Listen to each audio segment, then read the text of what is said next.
The views and opinions expressed on My Story, Living with Lupus Podcast represents each person's individual experience. By listening to this podcast or reading our blog, you agree not to use this podcast or blog as medical advice to treat any medical condition in either yourself or others. As always, consult your own physician for any medical issues that you may be having. My Story Living with Lupus Podcast is officially trademarked, all rights reserved.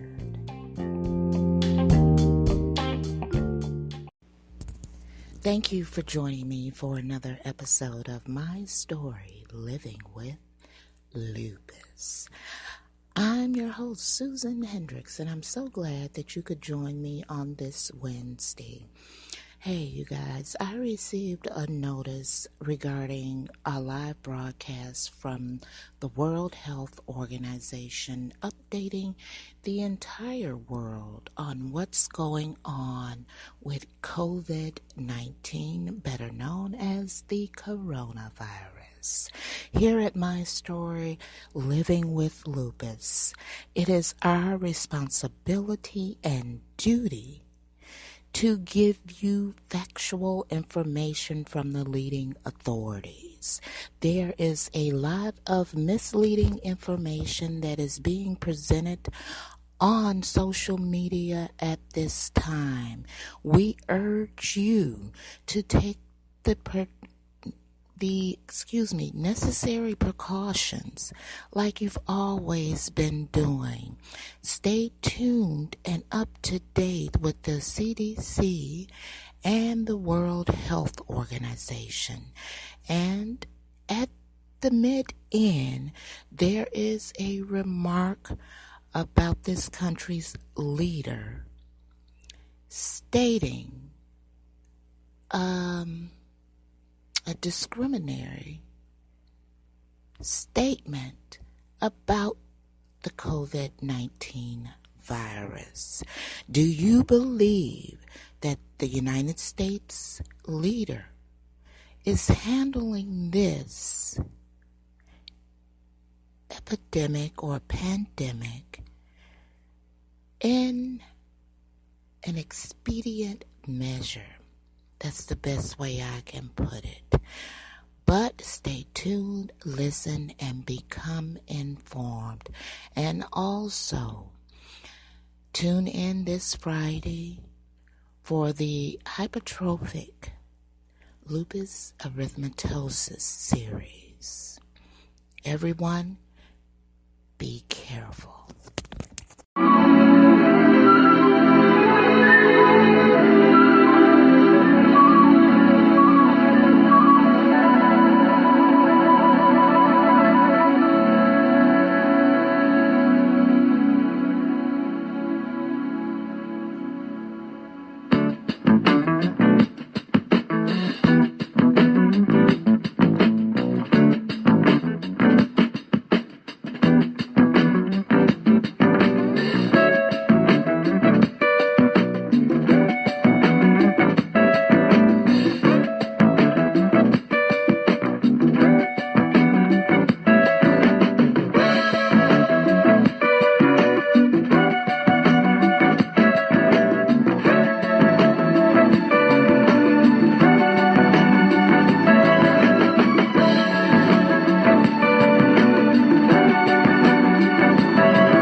access global goods at this point in time. No, thank you very much. The only thing I would like to add to that is we're already in contact with senior officials from Iran. I had spoken to the Minister of Health yesterday and also had a chance to speak to Secretary Pompeo yesterday. And we have underlined the need for solidarity. And I remind all of us of the statement that the United States, especially Secretary Pompeo, issued some weeks ago. And we have discussed on how best that can be implemented. And as Mike said, some of the process, especially with banking and so on. But in emergency situations, the sanctions can be addressed. And this is, already agreed from the U.S. side, and that's why we had the statement. And we hope that we will have the needed solidarity to fight this enemy together. At the same time, I would like to use this opportunity to thank the Crown Prince. He sent the second round of support to Iran the day before yesterday. Two aircrafts chartered, shipping materials needed, and that's what we're calling for the whole world to. For the time, I think we're in the most important solution in fighting an enemy like this dangerous virus is solidarity. And we hope this spirit will continue.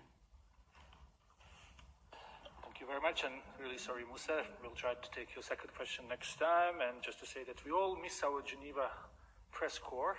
So speaking about, let's go to Jamie. We miss Jamie as well. Jamie, please go ahead and ask your question. One question. Can you hear me, Derek? Yes, please go ahead. Okay, great. Hi, this is Jamie from Associated Press. We're wondering why might the death rates across Europe be so variable? Italy's death rate is at about 11%, and they will soon overtake Hubei province in terms of numbers of deaths, while other countries like Germany, France, Spain, and the UK have reported far lower death rates, closer to 1 to 2%. What might explain that discrepancy? Thanks. Hi, Jamie. Yeah, I almost miss you as well. It's a good question, and there are a number of factors that might explain that. But certainly, one of them is testing. If you look at Germany, and we had some very good communication with Germany today. They've had a very aggressive testing process. They've tested and confirmed over 6,000 cases with just 13 deaths, but that may reflect the fact that they're really aggressive in their testing strategy. So the number of tests and the number of confirmed cases may be detecting more mild cases as a proportion of all cases. That's an important determination. The second issue is the evolution, or the time of evolution in the outbreak. What we do see is a pattern of long hospital admission. So Italy, having experienced the first wave of major transmission much earlier than other European countries, is now experiencing those deaths because a lot of people reach a point where they can no longer be saved in the clinical system. So therefore, the deaths occur sometimes 2 to 3 to 4 weeks after the infection starts. So again, you have to look at where each country is in the epidemic cycle. The other factor may be to do with the age profile of populations. For example, Italy has a much older age profile and has a higher proportion of people in the very elderly category. And in some ways, Italy has been a poster child for healthy people living into old age. And we've always asked ourselves the question, why Italians and people living on the Mediterranean are healthier and live longer lives. But unfortunately, in this case, having that older population may mean that the fatality rate appears higher because of the actual age distribution of the population underneath. There may be technical reasons as well in terms of the ability to provide standard of care. We saw this in China. We saw this in Hubei. When you looked at the case fatalities inside Hubei and outside Hubei, there were significant differences in case fatality. And anyone who's ever worked in the front line of an emergency, when patient numbers begin to overwhelm, it becomes a simple factor of your ability to provide adequate care and react to every change in the patient's condition in an intensive care environment. So I think there are circumstances in which the standard of care cannot be maintained when patients are being overwhelmed. And I point you to the tremendously courageous and brave physicians, nurses and intensivists in Italy who haven't been dealing with one or two patients in intensive care. But for example, in northern Italy, over 1,200 patients in intensive care at the same time. It's an astonishing number. The fact that they're saving so many is a miracle in itself. So I think there are many factors, Jamie, and they all play into the actual numbers. Maria may offer more technical advice on that. The only thing to add is exactly where the virus is circulating in each country. And so you have to look at the demographics of where it is circulating. In Korea, we had these clusters, these very large clusters related to a church, and the age distribution of those cases were much younger than what we're seeing in northern Italy, for example. You may see outbreaks in long-term care facilities where the age is much higher. And so it's important where those clusters are occurring and where you're capturing your cases from. But we do need to be very careful when we look at mortality rates and we compare mortality rates. It's not right to compare them yet. What we need to do is find out why we're seeing differences and what that actually means in terms of our understanding of this virus and how it impacts different populations. We've said previously that we need to be very careful when we compare a calculation of the number of deaths over the number of cases that are reported per country. And Mike has outlined the reasons why that is difficult. But we have not seen the way this virus will behave in other vulnerable populations. We have not seen how this virus will behave if and when we see in vulnerable populations of high prevalence of HIV, for example, or malnutrition children, for example. And that's what we need to prepare for. So every death is significant regardless of where this takes place. And we need to ensure that all of the measures that we take are preventing transmission, because every step that we take there will prevent death.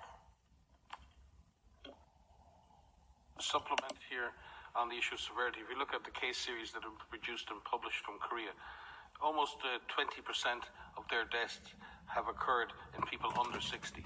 So the idea that this is purely a disease that causes death in older people, we need to be very, very careful with. And physicians again in Italy will attest to this, and in Korea. This isn't just a disease of the elderly. There is no question that younger, healthier people experience a much overall less severe disease, but a significant number of otherwise healthy adults can develop a more severe form of the disease. And that's why we need to be ever vigilant in ensuring that we observe everyone, even the mild cases, for any signs of clinical progression to a more serious disease. Thank you very much. We go to next question. That would be Diego from Brazil. Diego, can you hear us? Yes, I can. Can you hear me? Yes, please go ahead.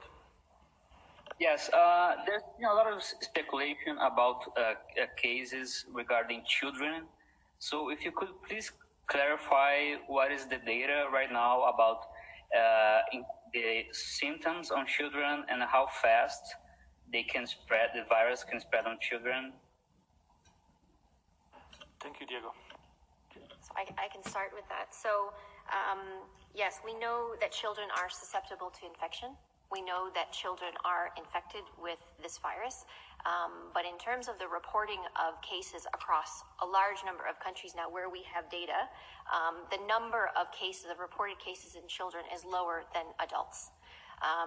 We know that children can develop disease, And the disease that they develop in terms of the signs and the symptoms are similar to what we're seeing in adults, which include fever, which include dry cough, which include fatigue and muscle pain.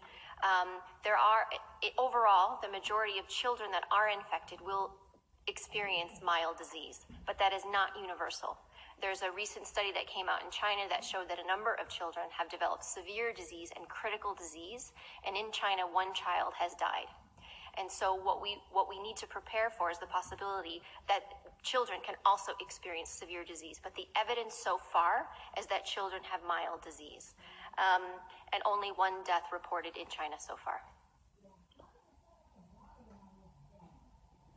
Thank you very much, Dr. Van Kerkhove. We will take one question from journalists who are, for some reason, unable to get on the line. So here's Camilla Hodgson from Financial Times asking, is there a shortage of tests and or test processing centers in Europe? Is that a reason that more testing isn't being done in countries like the United Kingdom? I think countries in Europe have been scaling up their capacity to do testing over the last number of weeks. There are different options for countries. One is, lab testing kits, which do a small number of tests per kit. The other are automated machines that allow you to test a number of samples at one time. And then there are high throughput machines that allow up to 5,000 samples to be processed per day. And many European countries are moving through to put in place those more high throughput mechanisms to be able to test more and more cases. So yes, I think there's a scale up going on in testing, but I don't believe that the ability to test has been the reason for the not testing. I don't think that's been the limitation. I think it comes down to what the strategy of an individual country is. If you're going to make an attempt to detect every suspect case and test every suspect case, then I believe countries in Europe do have the capacity to do that. The tough part is then when you get those cases, being able to identify contacts and follow those contacts and quarantine contacts. Then you need to leverage a much larger public health response that comes in behind that lab testing and allows you then to suppress the virus through those individual isolation mechanisms. Isolating individuals or quarantining contacts is about removing people who are potentially infectious from the community. What in balance with that and in line with that, social distancing or physical distancing measures, in a sense, ask everybody to separate themselves from everybody else on the basis that we're not quite sure where the virus is. A combination of those two allows you to really suppress the virus. If you really focus on individual measures to try and take people who are known to have the virus or could have the virus out of the general population for a period of time, and at the same time you create some physical separation at the population level, those two combined can be very effective at suppressing transmission of the virus. In order for that strategy to work, you must have the capacity to do more extensive lab testing as you really try to search for and identify all of those suspect cases. And countries are coming up with different strategies to meet the testing demands, and maybe Maria can explain a little more on what those strategies are. Yeah, so there's three major areas in which countries are working on to increase their testing capacity. The first is the kits themselves that Mike has described. The sheer number of available tests and companies that are developing tests and countries that have developed tests is incredible, considering we're 12 weeks into this outbreak, this pandemic. The second area is increasing the number of labs that can actually run these tests. So in every country, there are national labs that can do PCR. They're building on a national influenza system that has been in existence for decades. But increasing the number of labs that can actually run those tests is an important part of the strategy. Whether you're using public health labs or using private labs or academic labs, whatever it may be, the number of labs that can do those tests needs to be increased. And the third area is the number of people, the workforce, who are actually going to run these tests. So this three-pronged approach of being able to have more labs that can do these, run these assays, more people who can run this and have more tests available are really critical. We've also seen, and the DG gave a good example in Korea, where countries, not only in Korea, but countries are finding innovative ways to test people. So finding individuals, how can we run these tests? We saw this drive-through system, for example. But countries need to be creative in the way, use the fundamentals of public health in terms of tackling this virus, but think of innovative ways and creative ways in which you can find people that fit your transmission scenario. Thank you very much. Let's go to next question. Helen Braswell. Helen? Hi, thanks for taking my question. I was hoping you could give us some more information about the Solidarity trial. Could you please tell us what drugs have been prioritized?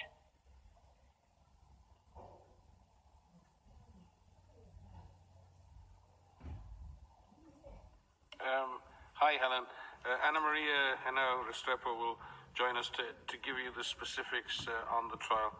But it's a multi-arm trial, and countries are able to choose between any one, I think, or more of 5 therapeutics that are currently being evaluated, but it may be more. So Anna Maria will speak to this and give you the detail.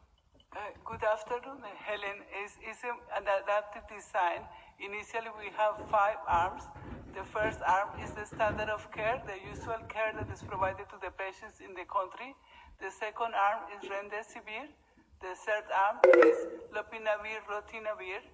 The fourth arm is lopinavir/ritonavir with interferon beta, and the fifth arm includes chloroquine. The good thing about the trial is, as Mike indicated, that the randomization could be adjusted to the drugs available in each individual hospital over time. The other good thing about the adaptive design is that we can include additional arms or drop arms as our Global Data Safety Monitoring Committee advises we should do.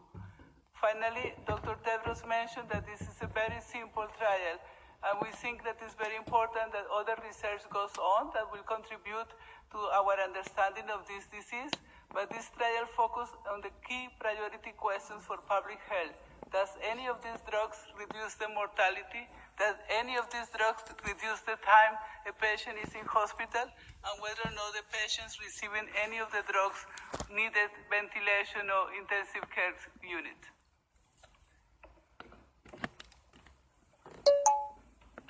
Thank you very much, Dr. Henao.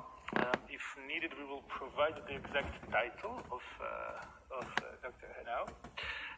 But now we will go to next question, to South Africa. We have Stephen from Hot 919. Stephen, can you hear us? Yes, I can. Thank you very much for taking my question. I was going to ask about the Solidarity trial. Stephen, we don't hear you very well. Can you speak a little bit? I can. Right. How's that? It's a little bit better. I wanted to. Yeah. Okay. I wanted to ask. We've seen some schizophrenic government activity. I have to say, looking at the way our government here in South Africa has responded, I have been fairly impressed as a journalist, and the response that the government has given is an important factor for the government to be unified on this. Our opposition politicians have come out and said they're supporting government. We seem to be on the same page. I don't know what sort of interaction the WHO has had with South Africa, and maybe you are the people at the top and you're not for the day-to-day interaction. But in terms of the communications and our South African response, I'd like to get an insight from you as to your impressions. Again, as the Director General has said many times, an all-of-government approach is absolutely underpins success in fighting any emergency, but in this particular case, all the more. So I think that has been the case in many countries, including South Africa.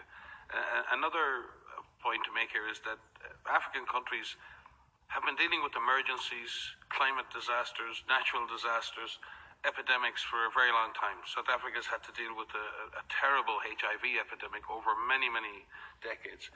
So the ability to create coherent responses to what are biologic threats is not easy for government, because these are threats you can't see and sometimes can't quantify. So having been through that kind of a crisis already prepares government for that leadership role when the time comes. Building trust with communities is tough at a time when many citizens have lost faith in government and all around the world. This is not easy. This is both an opportunity for governments to rebuild trust with their citizens, to rebuild that confidence that's needed to manage adversity, and to reach out and create a non-partisan, all of government, all of society approach to dealing with disease. But again, the idea here, and I say this with caution, many countries in sub-Saharan Africa, there are many countries in the world that have fragile health systems. That is correct. But they're not helpless. And I have worked with and in African colleagues and in Africa for many, many years. And what I see is a story of resilience, a story of coping, and an ability to overcome adversity through communities by building on community intervention, building on community acceptance. If we can match community participation with good governance, then I believe that Africa can succeed. It has demonstrated that time and time again. But it does require strong, united governance to deliver for citizens. And I think we're seeing that in Africa, and I hope we continue to do so. Thank you very much. Dr. Tedros, as you can see, has left, but I'm sure our speakers will be able to answer one or two more questions. Let's go to Emma Farge from Reuters. Emma, can you hear us? I can hear you. Hopefully you can hear me. I had a question about the strategy for the supply crunch. Do you think that the only way to demand for equipment such as ventilators and PPEs is for non-medical factories to be retooled to make this sort of equipment? And are you calling for that on a large scale? Thank you.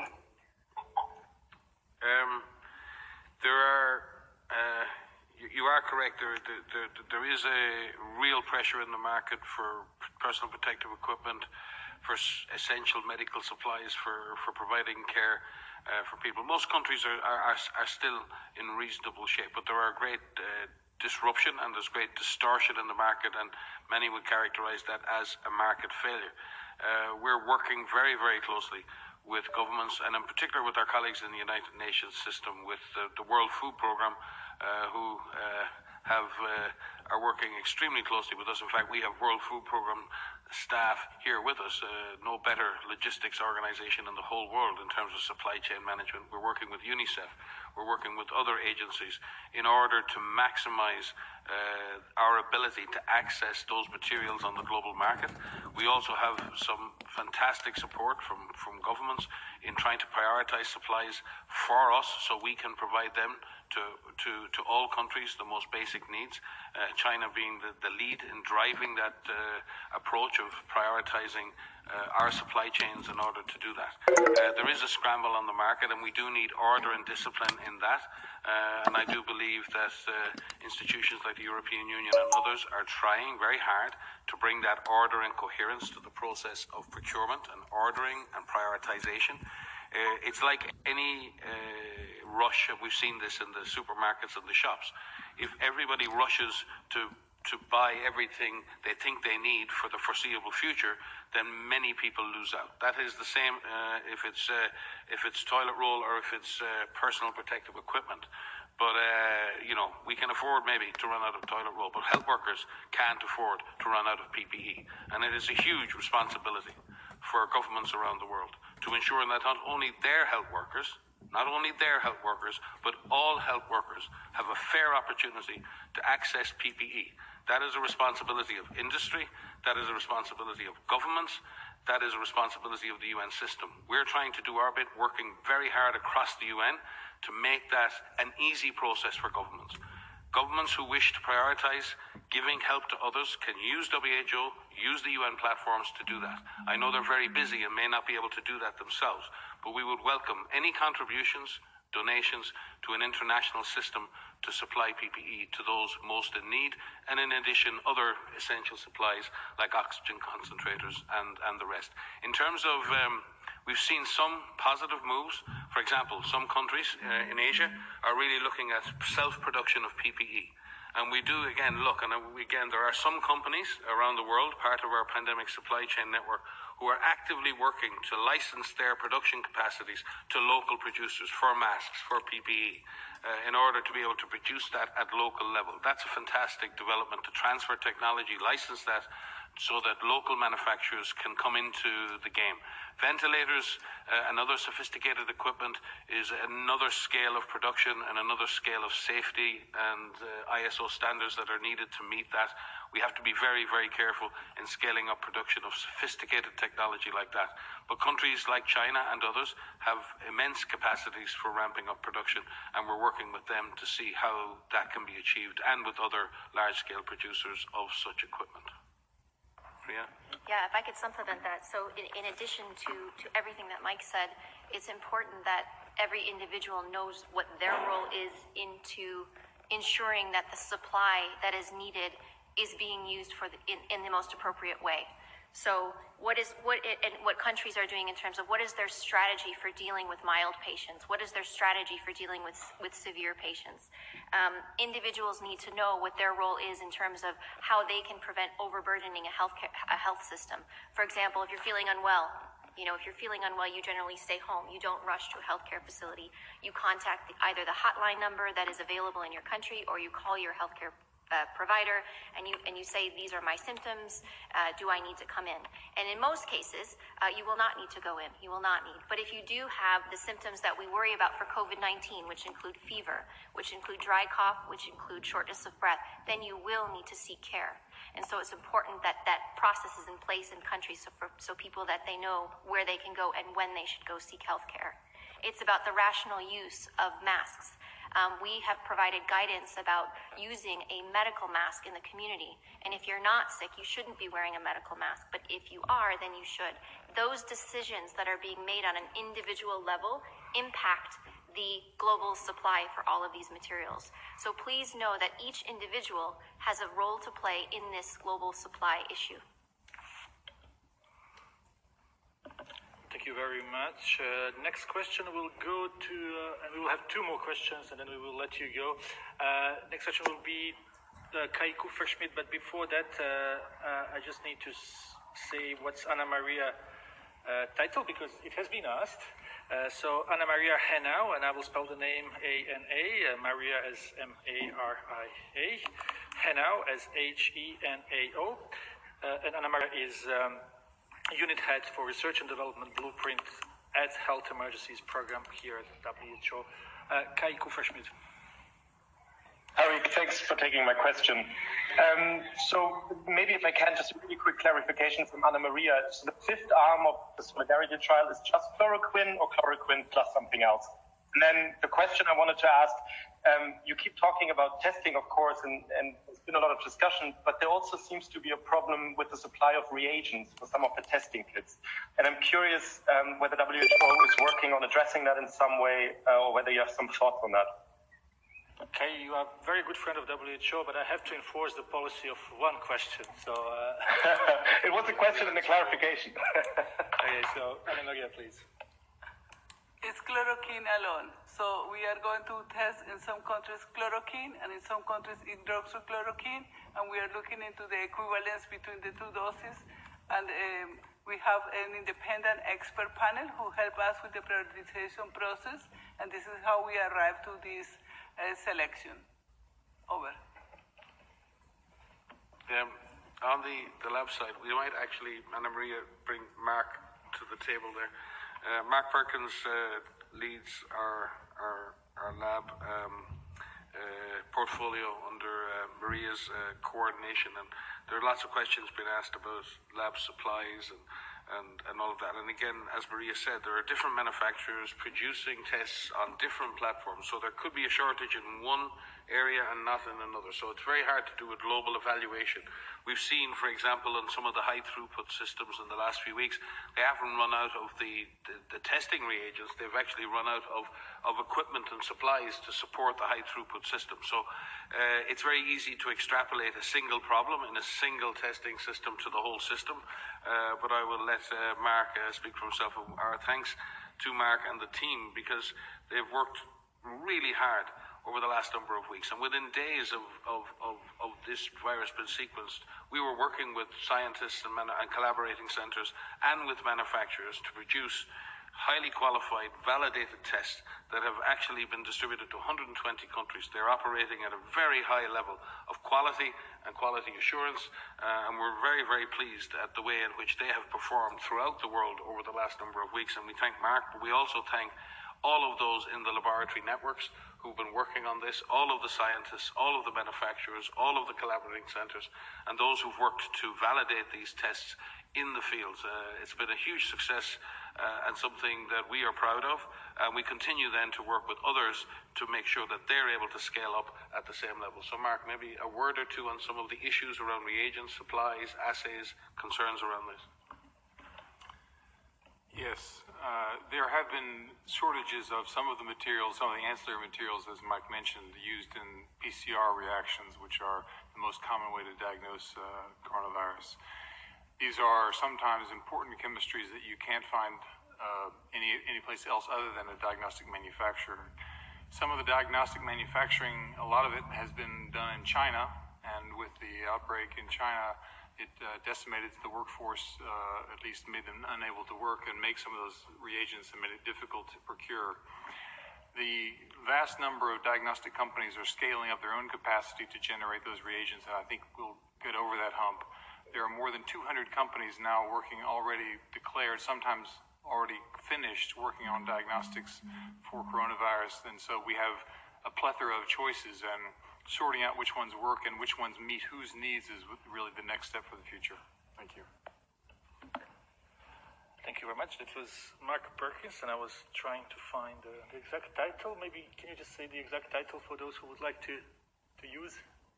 I'm the lead of laboratory networks in infectious hazard management.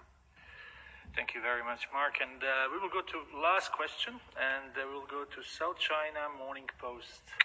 Do we have anyone from South China Morning Post? Yeah, can you hear me? Hopefully we will hear you better.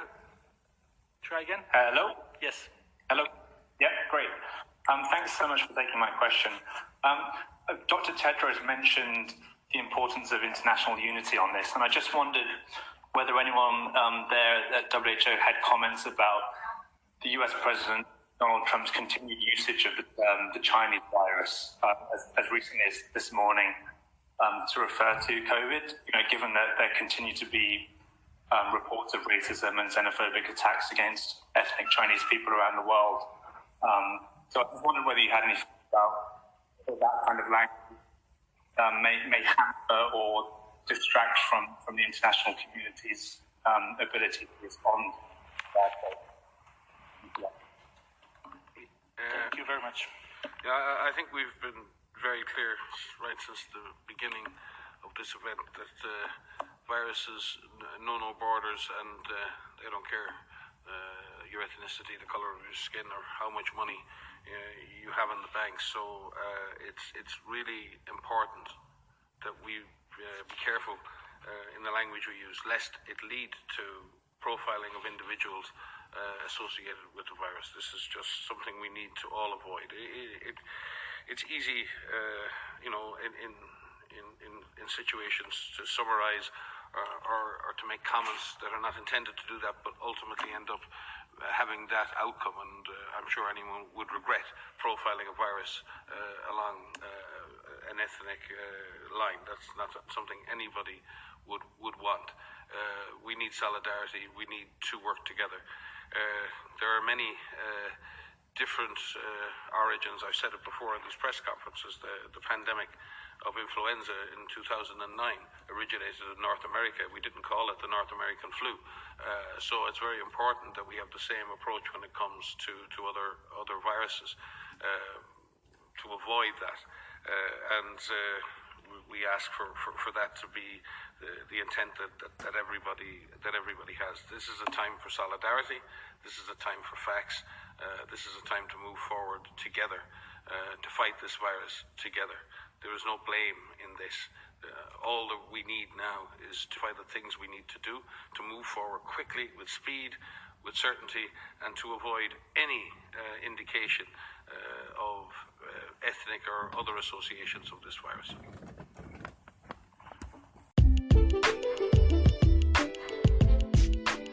If you would like to appear on an episode of My Story Living with Lupus, you can contact us at mystorylivingwithlupus@gmail.com. Also visit us on our Instagram page and also our website, My Story Living with Lupus.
The views and opinions expressed on My Story, Living with Lupus Podcast represents each person's individual experience.